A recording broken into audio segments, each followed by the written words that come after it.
Nako, Boying Rimulya po, nadulas niya ba talaga si reporter o talagang inamin na niya o na-corner na siya o talagang wala siya sa sarili niya yung mga panahon na kung saan sinasabi niya dati na hindi daw wala siyang kinalaman, Jack. Ito, katulad na lang ito. Ngayon, sabi niya po kasi dati no March 20, 2025, we did not assist the ICC. We never had contact with them. The investigation that they conduct was through their own methods. We did not in any way assist them. Tapos naging ombudsman ka noong March 2020, 2025. Tapos ngayon, March 2, 2026, ang taon na, totoo yun. Nakipag-usap ako kay Trillanes. Pinakilala niya sa akin yung ICC, yung dalawang personal na ICC. Kasi nga, meron kami usapan na testigo ay dapat protektahan. Yan. Etong dalawang ito, kayo na humusga kung sa taong bayan sila. Ikaan niya, Duterte may kasalanan, dapat hatulan ng ICC. Okay, correct. O sige, granted natin. Pero tanong ko sa inyo, kayo ba talaga ang totoong hindi traitor sa Pilipinas? O yung sinasabi ng iba traitor na si Senator Marcoleta sa China? Sino ba talagang traitor? Ha? Yung hindi nagmamas sa sariling lahi? Soberanya to ng Pilipinas eh. Ha? Tapos ikaw, di ba ombudsman ka? O, painggan natin to, painggan natin mga kababayan, ha? Painggan natin tong si Boyi. Hindi natin alam kung nadulas ba siya sa reporter o baka nakalimutan niya dati may sinabi siya na wala siyang we did not assist the ICC. Baka nakalimutan niya yun, no? Kaya ngayon napaamin siya, no? Painggan natin. Tulong kay Senator Trillanes, General Nick Topo with the investigators. Totoo ba yun? Sa bahay niya raw po sa Bel Air, Makati. Totoo yun. Totoo yun. Nag-usap ako sa Bel Air sa Makati. So, ibig sabihin, totoo yun nasa 18 Marines na sinasabi nila. O kaya inamin mo yan kasi alam mo may ebidensya yung 18 Marines. Matibay ang ebidensya na may CCTV doon sa mga na third floor ata yun. Sa sinasabi ni Baligod si Atty. Baligod sa tingin mo kaya napaamin ka? Guys, sa tingin nyo ba't napaamin siya? Kasi dati sabi niya, we did not assist the ICC. Di ba? We never had contact with them. Sabi niya. Ngayon, sasabihin mo, totoo yan. Ano ba talaga, sir?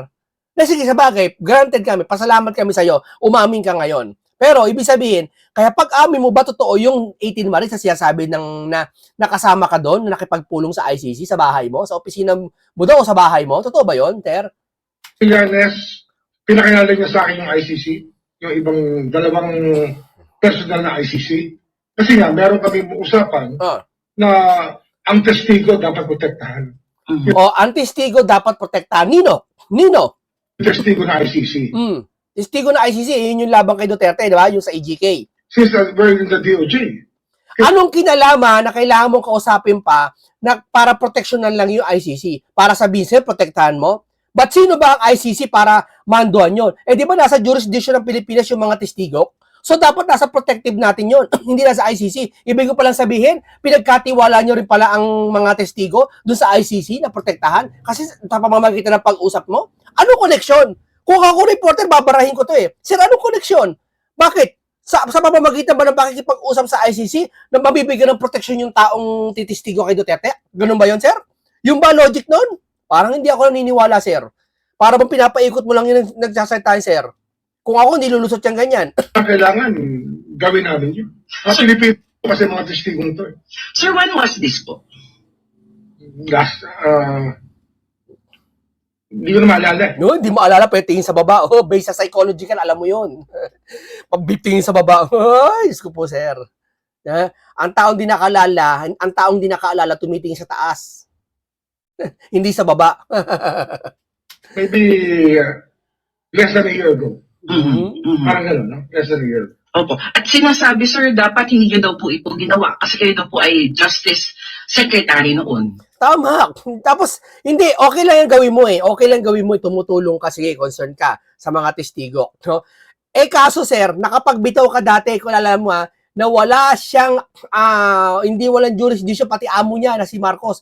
Walang hindi namin papasukin ng ICC, walang jurisdiction dito, may sarili tayong justice system. Siya pa mismo nagsabi na kapag ang ICC makakapasok lang katulad ng mga sa Sudan, yung mga walang justice system sa Pilipinas. Siya nakasabi noon. Natutunan ko nga sa kanya yun. Ganun pala. Makakapasok lang ang ICC, papayagan kung sakali walang justice system di gumagana. Halimbawa, may mga patay ang justice sa bansa na yon. Papasukin ng ICC ang bahala. Kumbaga, last resort yung ICC. Siya nagsabi noon na ngayon, babawiin na niya. Bakit? At hindi. Ang nakasalalay dito buhay ng mga testigo.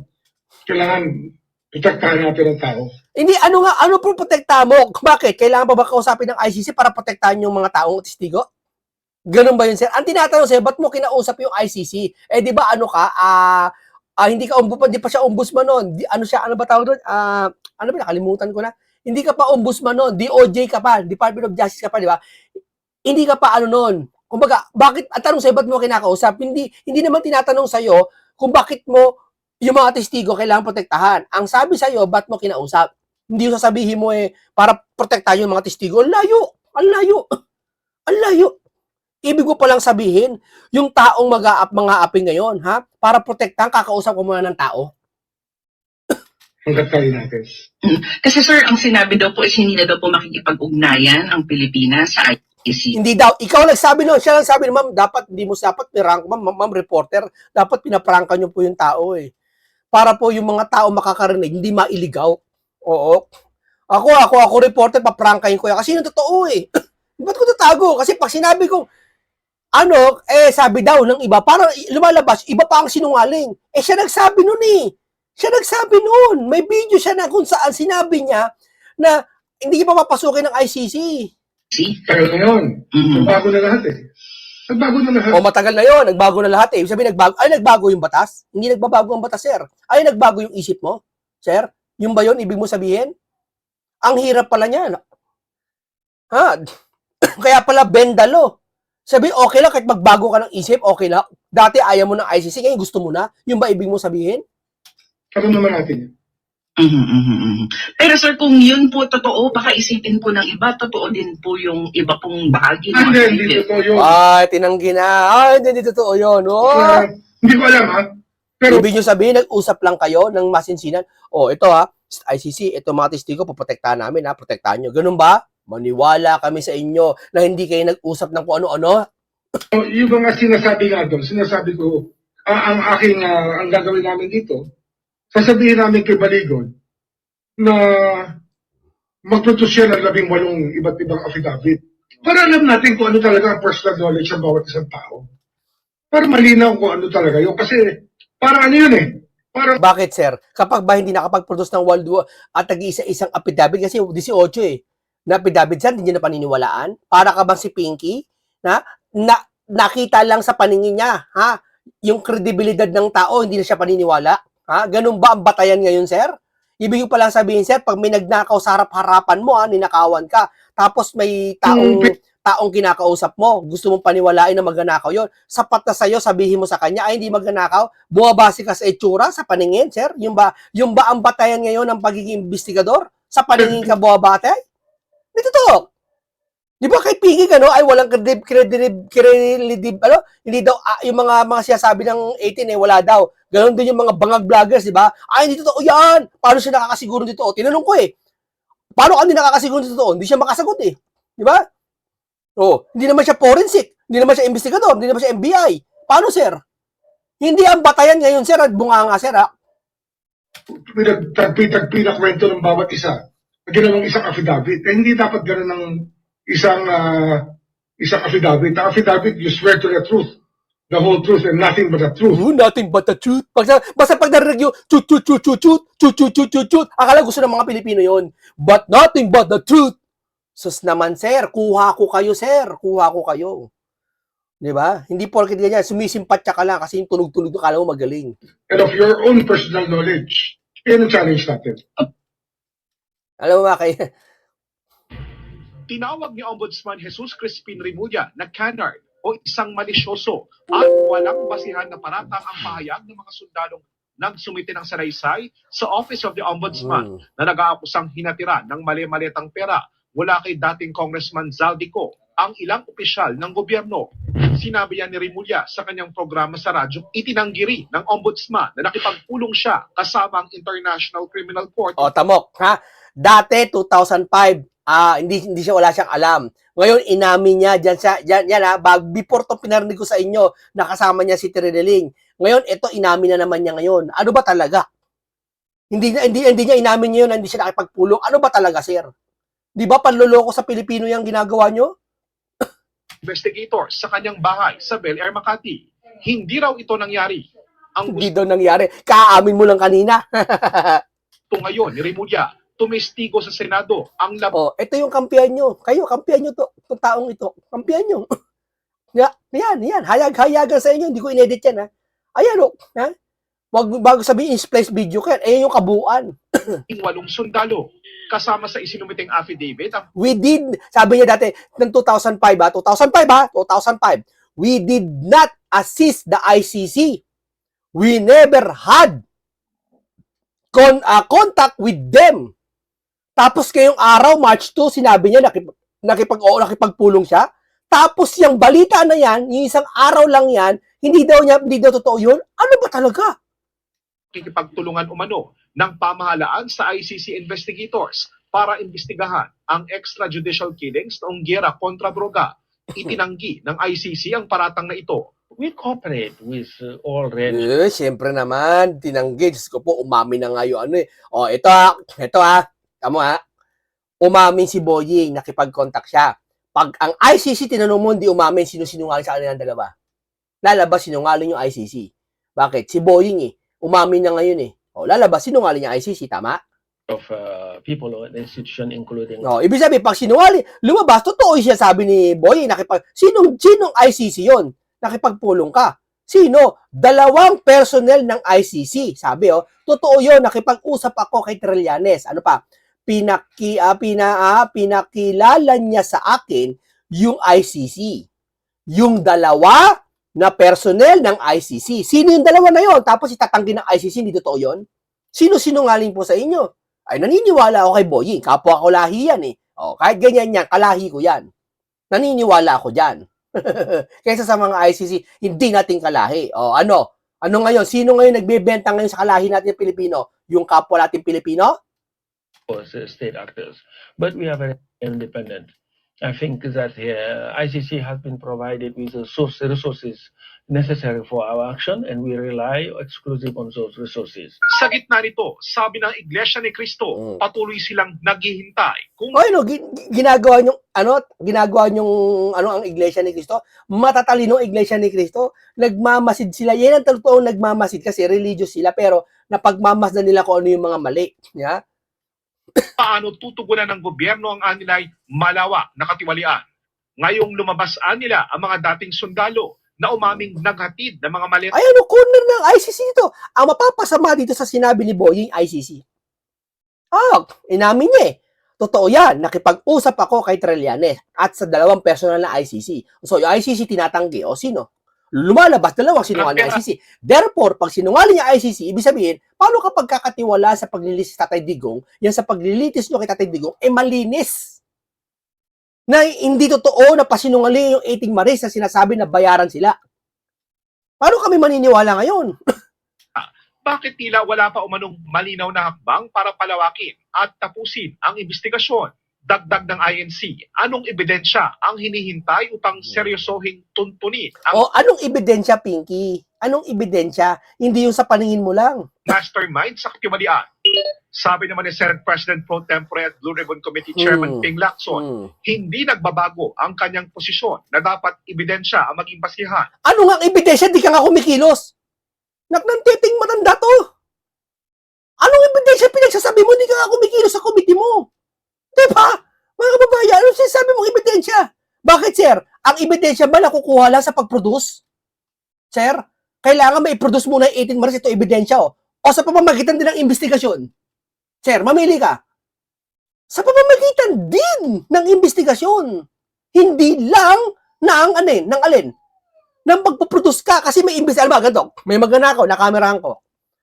Pinakita ko yung camera dun sa mga pulis. Totoo talaga, may investigasyon. May ano ka, kahit di ka na mag-imbestiga, may CCTV ako nakuha, may camera ako na may magana ako talaga. Hindi na kailangan ng investigasyon nun. Kasi nakitang-kita na siya. Yun ang itatawag mong ebidensya. Pero may ebidensya na wala pa, kailangan muna mag-imbestiga bago lumitaw ang ebidensya.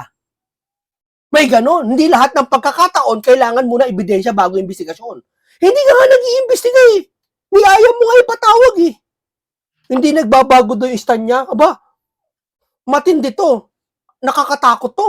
At maging maingat sa pagtrato sa anumang impormasyong ipinararating sa kanila. Nananatilian niya ang kanyang respeto sa INC at kanilang opinyon. Nananatili respeto, pero yung sinabi mong na kailangan mo ng ebidensya, anong respeto doon? Hindi lang INC binabastos mo sa bayan ng Pilipino. Hindi raw nangangahulugan na ang pagkakaroon ng pagkakaiba sa opinyon ay hindi na pagrespeto. No, alika, usap tayong dalawa kung dito pag sabihin ko sa'yo mali yan, siya sabi mo. Biruin mo, ilang taon na siya, 77 na. Ilang taon pa lang ako kumpara sa kanya, doble, wala pa. Kahit doble mo edad ko, wala sa edad niya. Pero naiintindihan ko lahat ng bagay-bagay, ewan ko ba't di mo intindihan. Pero giit ni Lacson, kailangan daw suriin at tiyakin muna ang kredibilidad at kung mapagkakatiwalaan ng source. Ganyan si Pinky. Kailangan muna suriin yung kredibilidad ng isang at mapagkakatiwalaan. So, ganyan siya. Bumatay sa paningin, sa pandinig, sa lahat ng pagkakaano niya. Doon ba, may magnanakaw. O, nakita mo, maganda kasuotan. Ha, maganda kasuotan. Formal. Ikaan niya. Hindi magnanakaw yan. Pero nakita na marami, nagnakaw talaga. Sa kanya, base lang sa nakikita niya. Base lang sa pakiramdam niya. Di ba? Ganun siya eh. Yun ang ako eh. At ang mismong impormasyon. Hindi, pero yung affidavit, ano? Yung affidavit, Yan. Kasi simple lang yung observation ko. Observation, sabi niya, observation niya. As a lawyer. As a lawyer. 18 people sign one affidavit. Okay. And an affidavit is supposed to contain, dapat yan, ang nakasulat dyan, personal knowledge mo, o by Okay. own. Yung sarili mo lang, Hindi, palagay natin hindi personal own yung knowledge niya nakasulat sa affidavit, pinag-isa lang. Hindi niyo muna imbestigahan? Bakit niyo pinapapili muna? alam mo, kaalaman, sarili mong karanasan. Paano naging common knowledge sa kanila yung 18 sila lagi magkakasama sa buong affidavit na yon? Sa lahat ng lakad, magkakasama sila ng 18? So, Ano yun? Ibig sabihin yung 18 na yan, pag gumilis yung isa, 18 sila. Mali sir, mali kayo sir. Yan ang hirap sa kanila eh. Yung sinasabi nila, gusto paniwalain sarili nila. Sir, sa 18 na yun sir, hindi naman magkakasama yun sir. Parang ganito, tayo magkaka-opisina rito, ilan tayo rito? 30. Sa 30 na yun, lahat tayo magkakasama? Hindi. May nasa field, may nasa driver yung iba, di ba? Sa opisina, may nasa opisina, nasa office na, nagko-computer, nag-encode. Pero pag nagpatawag yung boss ng meeting, lahat sama-sama. Tama? O, ilang kayo? 30. O, di ba? Minsan pag may patawag ng meeting yung boss, sama-sama lahat kayo. 30 kayo. Ibig sabihin, hindi mo pwede sabihin na hindi si Ocho na yun, naglingkod kay Saldi ko sabay-sabay. Hindi maari. Pero, may alternate niya, may karelyebo. O, wala si ganito, may trangkaso. Ako naman. No, kaya nga 18 sila eh. Ang gusto niya kasing palitawin siguro, imposible sa 18 na sabay-sabay maglilingkod sa isang tao. Ano, lahat ng kilo sila. Sabay-sabay. Hindi, imposible yun. Imposible yun? Naknanteting naman. Kaya mga kababayan, tanungin ko yun, imposible ba yun? Na 18, magtatrabaho sa isang tao? Imposible ba yun? Huwag naman yung lokohin yung taong bayan. Ay, wag naman, sir. Sir, wag naman. Wag naman. Merong ano dyan. Merong explanation si Levy. Hindi, sinasabi ko lang. Di ba? 18, Ang explanation niya, nagkamali ako kasi sinama ko si Leila de Lima. Hindi pa naman siya congresswoman. Ayan. Number 1 yun. Explanation niya yun. Number 2, itong mga ito, mga bodyguard ni Saldi ko to. So, every so often, nagagamit sila. Na nagdadala ng ganito, etc. etc. Ang tanong sa kanya, alam mo ba kung anong ibig sabihin ng 805 billion? Nasa maleta na sinasabi mo? 30,000 na maleta yan. Nasaan yung mga 13,000 na maleta yan? Ganun ba karami ang maleta dito sa Pilipinas? O, tignan mo yung paano niya pamantayan niya. Ganun ba karami ang maleta sa Pilipinas? Bakit, sir? Tanungin kita, hindi ka naniniwala 13,000 ang maleta sa Pilipinas? Sir? Naniniwala ka, sir? Eto, bigyan kita sample, sir. Ilan ang napasok sa NAIA? Araw-araw. Hatingin mo, may 13,000? Lagpas! Bigyan mo yung ba yung mga napasok yung ba napasok sa NAIA lang ha, NAIA lang, ha? NAIA lang, ha? Sa tingin mo lagpas 13,000 yun, di ba? Oh, totoo. Yun nga lang mall eh. Lagpas 13,000 araw-araw na pasok eh. What if pa kaya labas-pasok sa NAIA? O sige, labas-pasok na. Huwag na yung pasok, labas-pasok. Iba-ibang Pilipino yon. Sa tingin mo sa isang araw, huwag na sa isang araw, sa 3 araw na lang. Sa tingin mo, sir, yung ilang tao yung papasok doon? Lagpas 13,000, baka nga 100,000 eh. Sa tingin mo yung maleta na yun, sir, wala silang maleta? May tagi-isa-isa silang maleta, di ba? Minsan dalawa-dalawa pa. O so, ibig sabihin, sa Pilipinas pa lang pala, doon pala sa NAIA, kung may 100,000 na tao na pumunta sa ibang bansa, may 100,000 maleta rin. Galing sa Pilipinas na binili. So, ibig sabihin pala, natataka ka na 13, meron ba tayo 13,000 na maleta? Sir, malamang meron. Baka 1 milyong maleta tayo meron eh. Sir, walang imposible, sir, yung 805 billion maipasok doon sa mga maleta. Kung maabot pa ng 15,000 maleta, walang problema. Kung mapapalit ng dollar. Oh, corner. Alam mo, ewan ko sa mga to, yung marami kasi ako nakikita tumatanda ngayon. Bakit ewan ko, inabot naman nila yung mga 70s, 90s, kung saan matatalinong era. Bakit yung mga tao ngayon parang ano? Ewan ko, bakit parang mahihina ngayon mag-isip? Hindi ko alam kung bakit ha. Hindi kayo ha, kung tama sa bato-bato sa langit, tamaan, wag magagalit ha. Napapansin ko lang, ang hihina mag-isip ng mga ibang tao ngayon. Hindi ko alam kung bakit ha. Siguro sa bisyo, sa mga araw-araw, nasa laban, hindi nagpapaaraw, hindi nagkikilos sa bahay. Siguro ganyan, kaya ganyan nangyayari. Hindi nagbabasa ng Biblia, hindi nakapagbasa ng banal na kasulatan, kaya ganyan siguro. So, pero iba paniniwala mo, 13,000 lang maleta sa Pilipinas. Hindi siya, gusto niya palitawin, hindi siya makapaniwala yung 805 billion na magkakasya sa maleta. Ilan maleta yun? Dapat 13,000 na maleta yun. Bakit? Kung ipapalit ng dollar, tiga $100. O hindi man dollar ha, kung halimbawa talagang sinaga yung ganung libo-libong maleta araw-araw. Di ba? Ganyan kalalaki. Hindi yun. 13,000 o 1,300? May 13,000 eh. Ito nga siya sabi ng ombudsman eh. Oh. 13,000, bakit? Ano naman, bakit hindi ba pwedeng 805 billion pagkasyahin sa maleta na 13,500 na maleta? May masama ba doon? Nagtataka sila, baka daw walang 13,500 na maleta sa Pilipinas. In-example ko na nga yun na iya eh. Ilang tao na pasok doon araw-araw. Doon pa lang yun sa affidavit pa lang, tama, di ba? Kasi Ombudsman. pinanggit ako ron eh. Oh. Oh, Pinakit ka ba doon? Oo. Nabanggit siya. Kasi nag-meeting daw kami sa Bel Air. Oo. ICC prosecutor at the meeting niya. Ano? May 18 abogado? Oo. 18 Witness? sundalo? Nandun, may witness? Parang Parang tinatanggi niya pero inamin niya kanya, di ba? Diyan sa interview na yan, talagang tahasan niya siya sabi, mag-meeting kami sa Bel Air, sa Makati, parang ayaw niya sabihin hindi, pero kanina inamin na niya. So, ibig sabihin, pinaplastic mo lahat yung kasama mo ngayon. Diyan. Yan yung yung nakadalawang pink, pati yung nasa taas, pinaplastic mo yan, sir. Ibig mo pala sabihin. Happened. Oh. Di ba? No. At saka pag labing Ano naging personal knowledge yun? Ano ba tawag yan? Huwag natin pakinggan niya dito kay Bongsong Tay. Kay Bongsong Tay po tayo, tama, kakaiba talaga. There have been allegations Pinatayan yata ng mic o kinuyog, sabi ng mga crooks. that some members of Congress nakatanggap ng envelope, nakatanggap ng maleta. Ito'y naibigay kung hindi sa opisina, sa townhouse. No, let me see this. There's You a will point have your of turn order, because the these are Honorable very. Sai.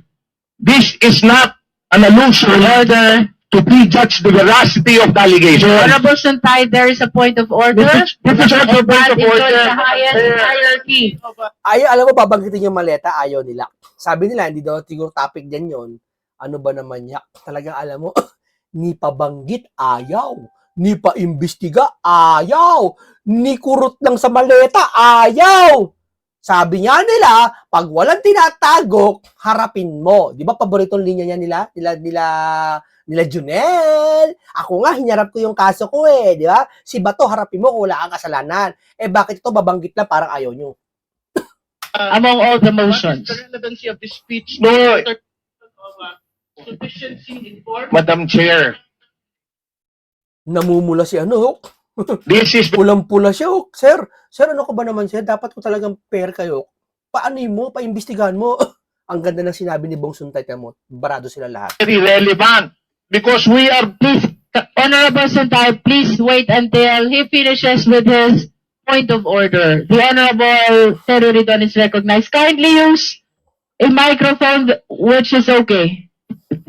Madam Chair, the speech of our distinguished colleague is absolutely relevant to the question of sufficiency of form and substance in the matter. And more importantly, my understanding of what he's stating today is that he's probably accusing members of Congress, members of the House Committee on Justice, as receiving payments for the implementation of our mandate in the impeachment proceeding. So, which is which, Madam Chair? So I think his speech is out of order and this should be decided promptly by the committee.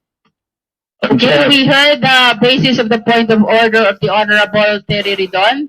Now we shall hear the answer of the Honorable Santay. Yes, Madam Chair. Ang problema sa Kindly kaibigan ko, justify the relevance of your statement to the current impeachment proceedings. this is something that Talagang bastusan talaga, no? this is actually relevant not only in the determination of form and substance. This is relevant in the Itsura, tingnan mo. impartiality, in determining the impartiality of this hearing, which is very important. Madam Chair, this is not an accusation. Kaya nga, kung hinintay lang ako patapusin, ewan ko bakit naman yung aking kaibigan, nagagalaiti ka agad at concern na concern. Ewan ko ba titawag mo kaibigan yan? Ako, pag ganyan ako, wala akong kaibigan. Tandaan niya. You know, if we have nothing to hear, then we just listen. If we are not being alluded, why are we so guilty? Tama! So let me finish. The issue here is not to prejudge the veracity of the allegation. However, given the gravity of the claims and the potential impact on the credibility of the committee's proceeding, ang gusto ko maging malinaw lang po, hindi ko hinuhusgahan yung aking mga kasamahan o ipagpalagay na totoo ang mga aligasyon. Hindi rin po ito personal na laban sa sino man sa inyo. Sa katunayan, ang layunin ko ay kabaligtaran upang protektahan ng bawat isa sa inyo. Mabigat kasi may listahan na nilalabas eh. Ang gusto ko po sa ganitong pagkakataon, Madam Chair, Tama, mas may katwiran to, di ba? Kaysa yung sa kabila. Galit, alam, makikita mo talaga sa tao pag may katwiran eh. Madadama ng puso mo. po na mas mabuti na tayo mismo ang magharap at maglinaw ng issue. Kaya maging bulok kaysa maging bulungan pa ito. Bigyan natin ng pagkakataon bawat membro ng committee. Pagkakataon mismo na mag-assess ng kanilang sitwasyon or if they can be an impartial member of this committee. Yun lang. Kung sa tingin nila, they can be an impartial, then let's proceed. However, if they think that baka pagdudahan sila at pagdudahan yung lalabas dito na resulta, then let's allow them if they want to recuse. Honorable Santay, Parang pinatayan ng mic yata. with all due Pinatayan yata ng mic eh. respect, unless all your manifestations have complete relevance to the current impeachment proceedings, you're enjoined by the chair. Kakaiba talaga itong mga to ngayon, no? Iba na. Iba na talaga. Oo, iba na talaga. Magising na kayo, mga taong bayan. Harap-harapan na tayo niloloko ng mga tao. Harap-harapan na po. Hayagan na po sa atin ngayon. Dati, pakumurari lang. Ngayon, hindi na po. Harap-harapan na po. Hindi ko lang kung desperado na itong mga to. Biriin mo. Tatapikin lang yung ayaw. Antindi. Ikaan niya, si Martin. Bakit? May ebidensya ka? Sinagot ko nga, bakit? Pinagbibintang ko ba si Martin? Sabi ko lang, patawag sa hearing. Ayaw pa rin nila ipatawag sa hearing. Wala daw ebidensya. Bakit? Kailangan ba kausapin ng tao? Kailangan may ebidensya? Kung malinis siya na, harap yan. Kung malinis kayo, kahit itapik ng paulit-ulit yan, yung maleta na yan, papayag ka at makikiisa ka. Patutunayan mo malinis yan. Tama? O, ganito lang po mo tayo. Maraming salamat po sa inyo. Mag-ingat lagi kayo. Paalam po sa inyong lahat.